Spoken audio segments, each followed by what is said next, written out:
Hello friends, तो चलिए हम लोग डेटा स्ट्रक्चर को थोड़ा सा और आगे बढ़ाते हैं। और अभी हम लोग पढ़ रहे हैं सर्कुलर क्यू। ओके, तो अभी हमने लीनियर क्यू क्या होता है वो हमने नहीं पढ़ाया है, लेकिन हमने सर्कुलर क्यू को किस तरह से इम्प्लीमेंट करना है अरे का यूज़ करके वो मैं पहले ही पढ़ा चुका हूँ आपको। ओके, तो अगर आपने अभी तक देखिए वीडियो को एक्सेस नहीं किया है तो आप मेरे इस चैनल पर आ जाओ। चैनल पर आने के बाद ना आप प्लेलिस्ट में जाना, यहाँ पर प्लेलिस्ट में, और प्लेलिस्ट में जाने के बाद आपको ये वाली प्लेलिस्ट को सर्च करना है, डेटा स्ट्रक्चर एंड एल्गोरिथम, और इसको ओपन कर लेना है यहाँ से व्यू फुल प्लेलिस्ट में। यहाँ पर आप आ जाओगे ना, और आप ये सारे वीडियोस पहले तो आप देख लो यार, मैं आपको गारंटी देता हूँ कि डेटा स्ट्रक्चर आप बहुत अच्छी तरह से सीख जाओगे। तो अभी तक हमने बहुत कुछ पढ़ा दिया है। ओके, और अब हम बात करते हैं सर्कुलर क्यू की। तो देखिए यहाँ पर हमने सबसे लास्ट में ये वीडियो, अभी तक हमने 79 वीडियो अपलोड किए हैं। तो यहाँ पर देखिए हमने सर्कुलर क्यू क्या होता है ये सब हमने आपको समझाया था। और सर्कुलर क्यू देखिए, इस पर हमने सर्कुलर क्यू पर हमने टोटल 9 पार्ट बनाए हैं। ओके, ये सारे के सारे 9 पार्ट्स आपको देखने हैं यहाँ से, पार्ट 1 से स्टार्ट करके। तो सर्कुलर क्यू क्या होता है, इस पर इम्प्लीमेंटेशन किस तरह से होता है अरे का यूज़ करके। ओके, तो यहाँ पर हमने सर्कुलर क्यू क्या होता है सारी चीज़ें हमने अरे का यूज़ करके आपको इम्प्लीमेंटेशन बताया था। तो ये 9 पार्ट्स आप ज़रूर देख लें। ओके, ये टोटली लगभग लगभग 2 आवर का लेक्चर है। ओके, तो सर्कुलर क्यू को किस तरह से इम्प्लीमेंट करते हैं अरे का यूज़ करके, ये मैं आपको पढ़ा चुका हूँ। तो अरे में क्या होता है कि इसका साइज़ यार फिक्स होता है।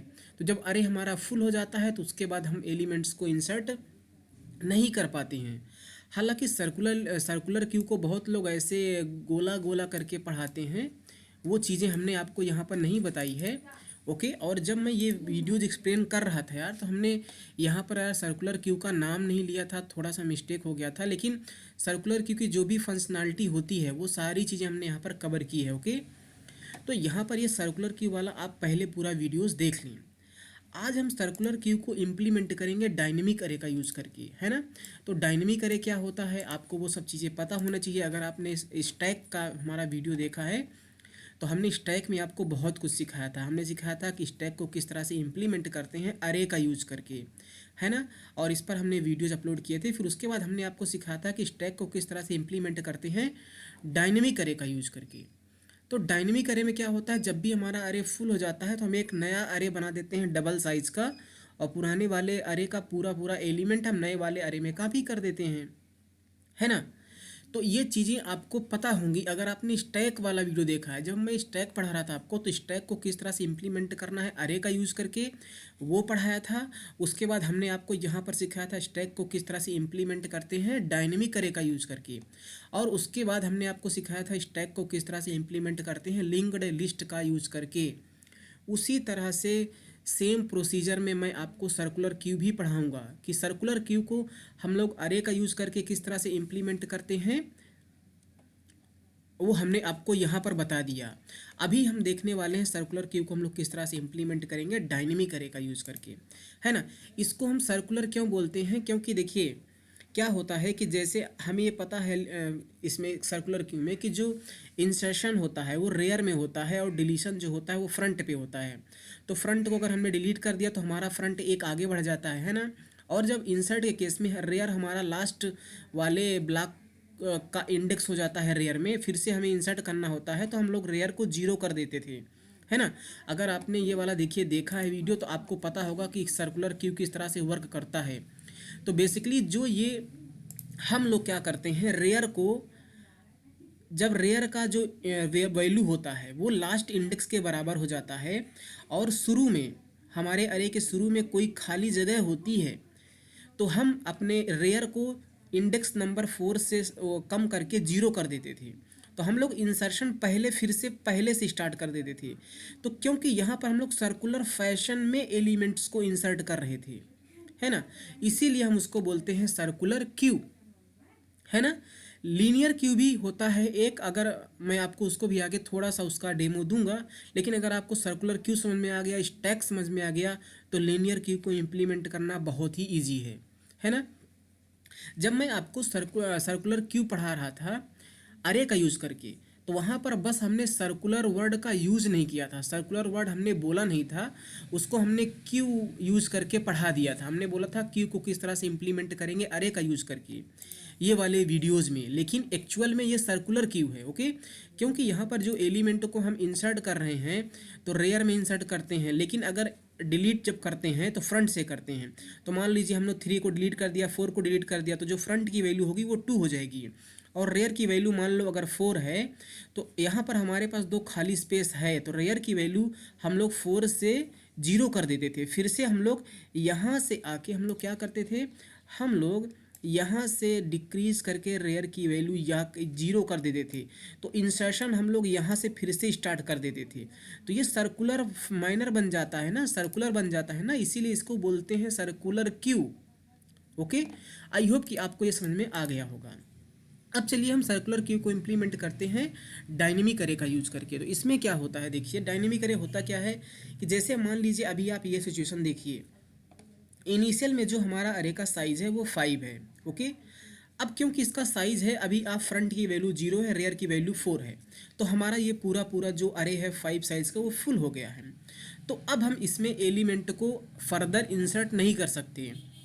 तो अरे के केस में हम लोग क्या बोलते थे कि ये ओवरफ्लो की कंडीशन है, हम लोग अब फिर से पुनः इंसर्ट नहीं कर सकते। अगर मैं आपको प्रोग्रामिंग में दिखाऊं तो जब हम लोग इन क्यू कर रहे थे और हमारा अगर अरे जो हमारा क्यू है वो फुल हो जाता था, तो हम लोग कह देते थे कि ये ओवरफ्लो कंडीशन है, हम अब इसमें इन क्यू इज़ नॉट पॉसिबल, देखिए मैसेज प्रिंट कर रहे थे। लेकिन सर्कुलर क्यू में डायनेमिक अरे के केस में क्या होगा, अब हम लोग ये पढ़ रहे हैं सर्कुलर क्यू को कैसे इंप्लीमेंट करेंगे, डायनेमिक अरे का यूज़ करके।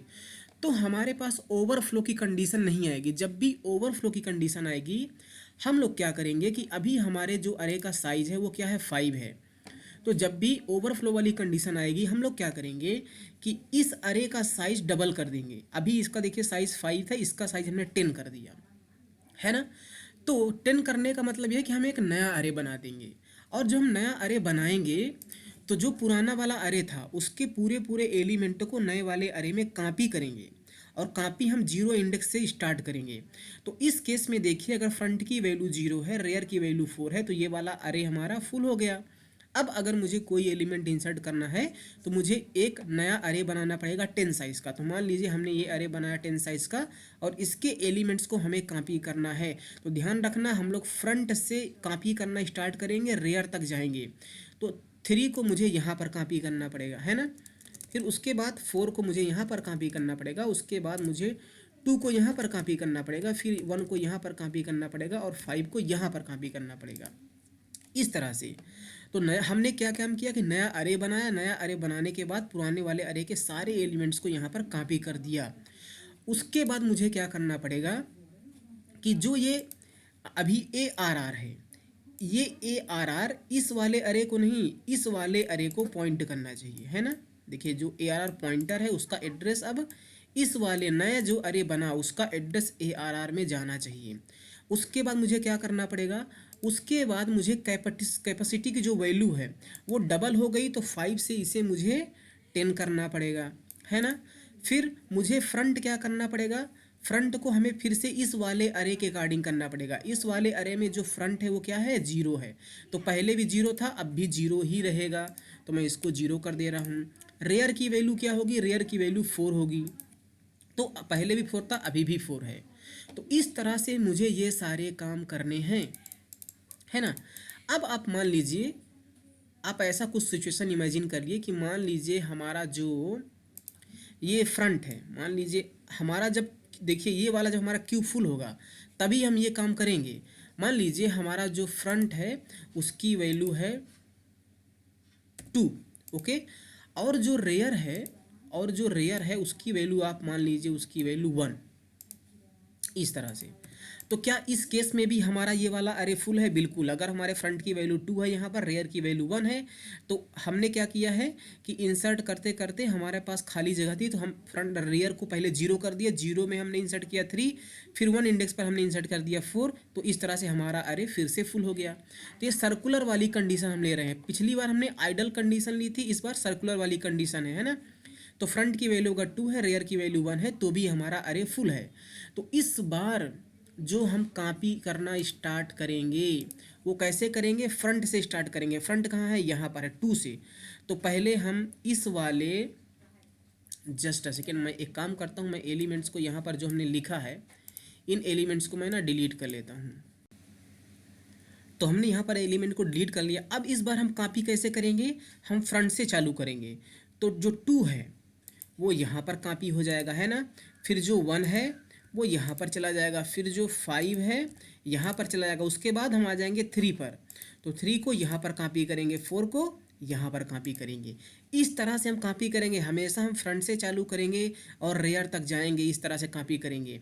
और जैसे ही हमारा काम हो गया तो फिर से मुझे क्या करना पड़ेगा, जो ARR है, ARR अब इस नए वाले अरे को पॉइंट करना चाहिए, है ना। दूसरा काम मुझे क्या करना है कि जो कैपेसिटी है उसकी वैल्यू 5 से इंक्रीमेंट करके 10 करना है। फ्रंट की वैल्यू पहले 2 थी लेकिन अब क्या हो जानी चाहिए, 0 हो जानी चाहिए। रेयर की वैल्यू पहले 1 थी लेकिन अब क्या हो जानी चाहिए, 4 हो जानी चाहिए। तो इसे हम बोलते हैं डायनेमिक अरे। हमारा अरे फुल था, हमने डबल साइज का बना के उसमें सारे एलिमेंट्स को कॉपी कर दिया। अब जो भी हम इंसर्शन करेंगे हमारे पास यहाँ पर खाली जगह है, देखिए हम यहाँ पर इंसर्ट कर सकते हैं, है ना। और इस केस में भी हम जब डिलीशन परफॉर्म करेंगे तो यहाँ 2 से करेंगे, है ना। हम डिलीशन वही सारा कुछ करेंगे, और डिलीशन करेंगे तो हम यहाँ से करेंगे, इंसर्ट करेंगे तो रेयर में करेंगे, है ना। अब मान लीजिए क्या हो रहा है कि हमारे पास इसमें हमने कुछ और एलिमेंट्स को इंसर्ट कर दिया। लेट से यहाँ पर हमने 9 इंसर्ट कर दिया, लेट से यहाँ पर हमने 6 को इंसर्ट कर दिया, है ना। यहाँ पर लेट से 1 को, लेट से हमने यहाँ क्या कहें 7 को इंसर्ट कर दिया, है ना। तो अभी जो हमारा रेयर है, रेयर की वैल्यू क्या हो जाएगी, 7 हो जाएगी, है ना। तो यहाँ पर मैं लिख देता हूँ जो रेयर है उसकी वैल्यू क्या हो गई, 7 हो गई, ठीक है। फिर मान लीजिए हम कुछ एलिमेंट्स को यहाँ से डिलीट कर दिए, इस तरह से हमने डिलीट कर दिया। तो जो क्या है, जो फ्रंट है उसकी वैल्यू क्या हो जाएगी, 1 हो जाएगी, इस तरह से, है ना। तो इस तरह से हम लोग इंसर्शन या डिलीशन करेंगे। अब मान लीजिए क्योंकि इसका इस अरे का साइज़ क्या है, इस अरे का साइज़ है 10। अब 10 साइज़ है, मान लीजिए मैं एलिमेंट्स को डिलीट कर रहा हूँ तो मैं डिलीट यहाँ से करूँगा, है ना। हमने डिलीट कर दिया, जैसे हमने डिलीट कर दिया तो फ्रंट की वैल्यू इंक्रीमेंट होके 2 हो गई। अभी इसमें कितने एलिमेंट हैं, 6 एलिमेंट है। हमारे अरे का साइज़ क्या है, 10 है। मान लीजिए एक एलिमेंट्स को हमने और डिलीट कर दिया, एक एलिमेंट्स को हमने और डिलीट कर दिया तो हमारा जो फ्रंट है वो 2 से इंक्रीमेंट होकर 3 हो जाएगा। अब आप अरे में एलिमेंट्स को देखिए, अरे में आप एलिमेंट्स को देखिए क्या हो रहा है। यहाँ पर जो नंबर ऑफ़ एलिमेंट्स हमारे अरे में हैं, जो नंबर ऑफ़ एलिमेंट्स हमारे अरे में हैं वो इस अरे की कैपेसिटी के आधे हैं, है ना।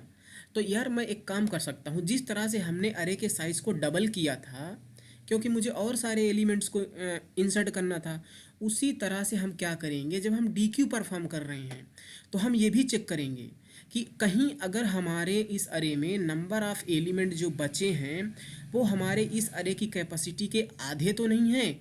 और अगर आधे हो गए हैं तो मैं क्या करूँगा, मैं एक नया अरे बना दूँगा इसकी आधे कैपेसिटी का। समझ में आ रहा है। तो एक बार हमने अरे का साइज डबल किया था, अब क्योंकि हम जब डिलीट कर रहे हैं तो नंबर ऑफ़ एलिमेंट उसमें कम होंगे, और तो कम हो रहे हैं तो मैं ये चेक करूंगा कि नंबर ऑफ़ एलिमेंट अगर हमारे अरे साइज़ के आधे हो गए हैं तो मैं एक नया अरे बना दूंगा इसके आधे साइज़ का, और इन एलिमेंट को यहाँ पर क्या करूँगा, कॉपी कर दूंगा। तो फिर से हम कॉपी करेंगे, फ्रंट से स्टार्ट करके रेयर तक जाएंगे। फ्रंट की वैल्यू 3 है तो 3 से हम कॉपी करेंगे, तो 3 आ गया यहाँ पर, फिर 4 यहाँ पर आ जाएगा, 9 आ जाएगा यहाँ पर, 6 आ जाएगा कहाँ, यहाँ पर, और 7 आ जाएगा यहाँ पर। और फिर जब ये काम हमने कर दिया तो फिर से जो ये हमारा ये वाला अरे था, अब ये वाला अरे हमारा इस अरे को पॉइंट करना चाहिए जो ARR है। और कैपेसिटी की जो वैल्यू है 10 थी, अब उसको हमें सब्ट्रैक्ट करके क्या करना पड़ेगा, 5 करना पड़ेगा, है ना। और इस नए वाले अरे के अकॉर्डिंग मुझे फ्रंट और रेयर को सेट करना पड़ेगा। तो फ्रंट की वैल्यू अगेन 0 हो जाएगी और रेयर की वैल्यू अगेन 4 हो जाएगी, है ना। तो क्या आपको ये चीज़ें समझ में आ रही है कि जब हमारा क्यू फुल है और हम इंसर्ट करने की बात कर रहे हैं तो हम उसका साइज़ डबल कर रहे हैं, लेकिन क्योंकि हम जब डिलीट ऑपरेशन परफॉर्म कर रहे हैं तो अगर हमारे पास, अच्छा हम ये कम साइज़ वाला अरे क्यों बना रहे हैं, क्योंकि देखिए यार अगर हमारे अरे का जो एलिमेंट है वो आधे हैं तो जो हमारे पास एक्स्ट्रा मेमोरी है हमारे प्रोग्राम के लिए कंज्यूम है, उसको रखना अपने प्रोग्राम के लिए ये अच्छा नहीं है। करने को तो हम कर सकते हैं, ना हटाएं, हम अरे के साइज़ को आधा ना करें, लेकिन ये अच्छा प्रोग्राम नहीं माना जाएगा। डायनेमिक अरे का यही मतलब होता है कि जब ज़रूरत हो उसका साइज़ हम डबल कर दें, और जब हमें कुछ कुछ मेमोरी लोकेशन की ज़रूरत ना हो तो अपनी कंडीशन के अकॉर्डिंग हम उसका साइज़ क्या करें, आधा कर दें। हमारी यहाँ पर कंडीशन क्या है, हम कह रहे हैं कि जब एलिमेंट आधे बचे हैं अपनी कैपेसिटी के तभी हम आधा कर रहे हैं। आप चाहें तो कुछ और कर सकते हैं, हो सकता है आप दो दो बॉक्स को कम करें, है ना, साइज़ दो दो कम करें, या आप हो सकता है साइज़ एक एक बढ़ाएं, है ना। जैसे जब रियल टाइम में जो आप डायनेमिक अरे का यूज़ देखते हैं, जैसे अगर आपने C++ में वेक्टर वगैरह पढ़ा है तो वहाँ पर क्या होता है कि पहले अरे का साइज़ एक होता है, जैसे ही आप क्या करते हो एलिमेंट इंसर्ट करते हो उसका साइज़ एक से बढ़ जाता है, फिर जब इंसर्ट करते हो उसका साइज़ एक से बढ़ जाता है, लेकिन जब आप डिलीट करते हो तो उसका साइज़ एक से कम हो जाता है। आप ऐसे भी कर सकते हो, लेकिन मैं उसको नहीं बता रहा हूँ क्योंकि अगर आपको ये समझ आ गया तो वो आप ऑटोमेटिक कर लोगे। तो डायनेमिक अरे यही होता है कि रन टाइम पर आप उसकी मेमोरी को बढ़ा रहे हो और रिड्यूस कर रहे हो, और जब हम नया वाला अरे बनाएंगे तो पुराना वाला जो अरे होगा उसकी मेमोरी को हम लोग रिलीज़ भी कर देंगे, है ना। तो ये कॉन्सेप्ट होता है डायनेमिक अरे का। अब इसको परफॉर्म करने के लिए मुझे सिंपली दो फंक्शन बनाना पड़ेगा। एक फंक्शन क्या करेगा, अरे के साइज़ को डबल करेगा, एलिमेंट्स को कॉपी करेगा, कॉपी करने के बाद जो फ्रंट रेयर कैपेसिटी ARR है इनको नए वाले अरे के अकॉर्डिंग चेंज करेगा, है ना। और एक फंक्शन क्या होगा जो कैपेसिटी को आधा करेगा, आधा तभी करेगा जब नंबर ऑफ़ एलिमेंट जो हमारे अरे में है वो कैपेसिटी के आधे हो जाएं। आधा करेगा हाफ, उसका लेट से हम हाफ क्यू नाम रख लेंगे, और वो क्या करेगा एलिमेंट्स को कॉपी करेगा, फ्रंट और रियर कैपेसिटी ARR को उस नए वाले अरे के अकॉर्डिंग सेट करेगा। और हमारे पास जब ये दो फंक्शन बन जाएंगे तो जब हम क्या करेंगे, जो ये हमारा पुराना वाला अरे का कोड है, जो हमारा पुराना वाला क्यू का कोड है जिसको हमने अरे के साथ इम्प्लीमेंट किया था, इसी में हम थोड़ा सा चेंजेस करेंगे। आप देखना कि मैं ज़्यादा से ज़्यादा दो फंक्शन बनाऊंगा। दो फंक्शन बनाने के बाद मैं इसी प्रोग्राम में 3-4 लाइन का कोड लिख के इसी प्रोग्राम को मॉडिफाई कर दूंगा। तो जो हमने आपको प्रोग्राम बनाया था सर्कुलर क्यू को इम्प्लीमेंट करना अरे का यूज करके, उसी प्रोग्राम में 3-4 लाइन का कोड ऐड करने के बाद वही प्रोग्राम क्या बन जाएगा, सर्कुलर क्यू को किस तरह से इम्प्लीमेंट करना है डायनेमिक अरे का यूज करके, है ना। तो आई होप आपको ये पार्ट समझ में आया होगा। अगले में हम इसकी कोडिंग ख़त्म कर देंगे, दो ही पार्ट इसका मैं बनाऊंगा। Okay, thank you so much, bye bye.